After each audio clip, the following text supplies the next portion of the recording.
ओम शांति। सुख, शांति और आध्यात्मिक शक्ति बढ़ाने के लिए, आत्मा को संयमित करने के लिए हम अनेक कहानियां शास्त्रों और ग्रंथों से पढ़ते आ रहे हैं। ऐसी अनेक कहानियां हैं जिन्हें हम अपने जीवन में यदि धारण कर लें, उस कहानी से शिक्षा लेकर अपने जीवन में उसकी शिक्षाओं को यूज करें तो हमारा जीवन परिवर्तित हो सकता है।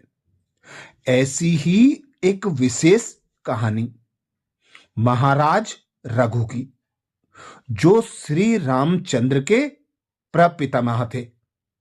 उनकी कहानी से विशेष शिक्षाएं हमें मिलती हैं। इसे पूरे परिवार को सुनना चाहिए। महाराज रघु अयोध्या के चक्रवर्ती सम्राट थे।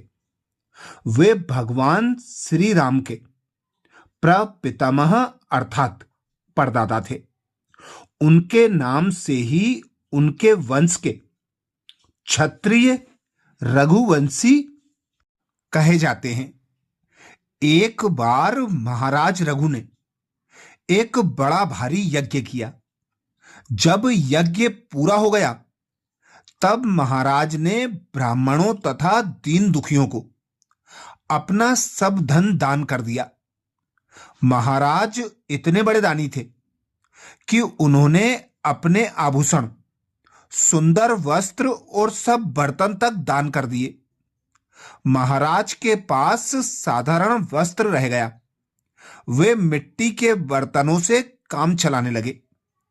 यज्ञ में जब महाराज रघु सर्वस्व दान कर चुके, तब उनके पास वरतंतु ऋषि के शिष्य कोत्स नाम के एक ब्राह्मण कुमार आए।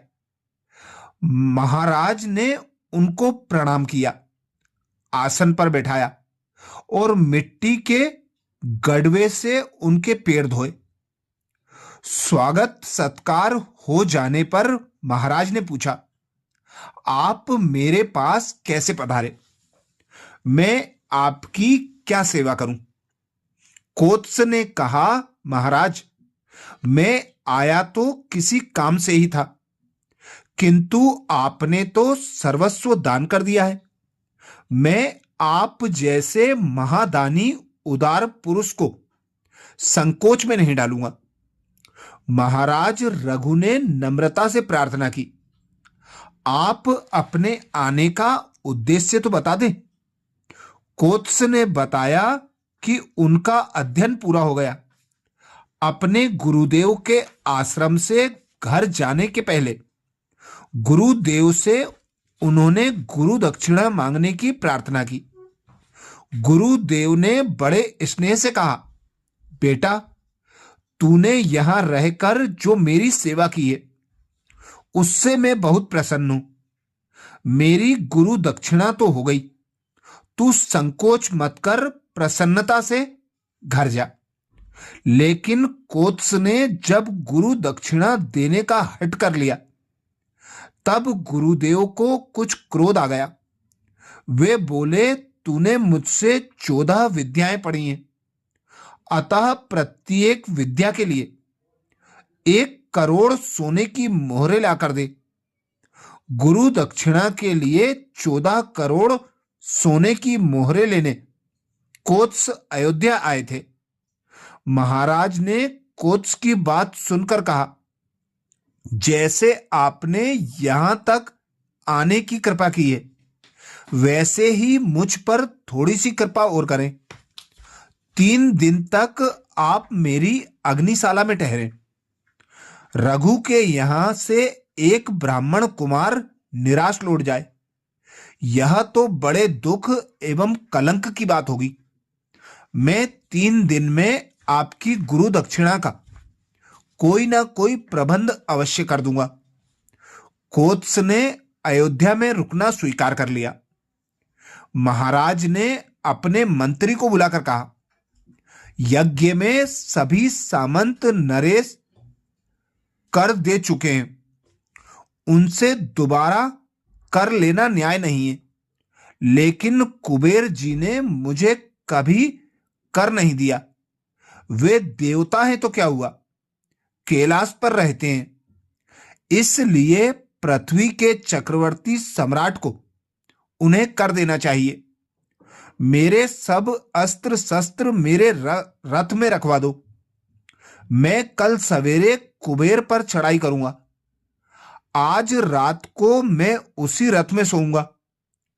जब तक ब्राह्मण कुमार को गुरु दक्षिणा ना मिले, मैं राजमहल में पैर नहीं रख सकता। उस रात महाराज रघु रथ में ही सोए। लेकिन बड़े सवेरे उनका कोषाध्यक्ष उनके पास दौड़ा आया और कहने लगा, महाराज, खजाने का घर सोने की मोहर से ऊपर तक भरा पड़ा है। रात में उसने मोहरों की वर्षा हुई है। महाराज समझ गए कि कुबेर जी ने ही यह मोहरों की वर्षा की है।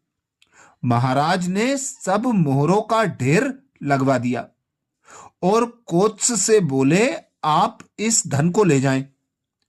कोत्स ने कहा, मुझे तो गुरु दक्षिणा के लिए 14 करोड़ मोहरें चाहिए। उससे अधिक एक मोहर भी मैं नहीं लूंगा।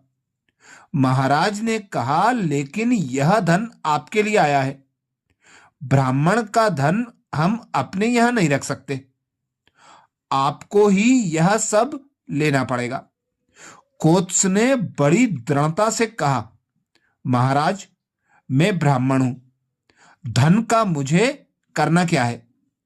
आप इसका चाहें जो करें, मैं तो एक मोहर अधिक नहीं लूंगा। कोत्स 14 करोड़ मोहरें लेकर चले गए। शेष मोहरें महाराज रघु ने दूसरे ब्राह्मणों को दान कर दी। अच्छा, ओम शांति।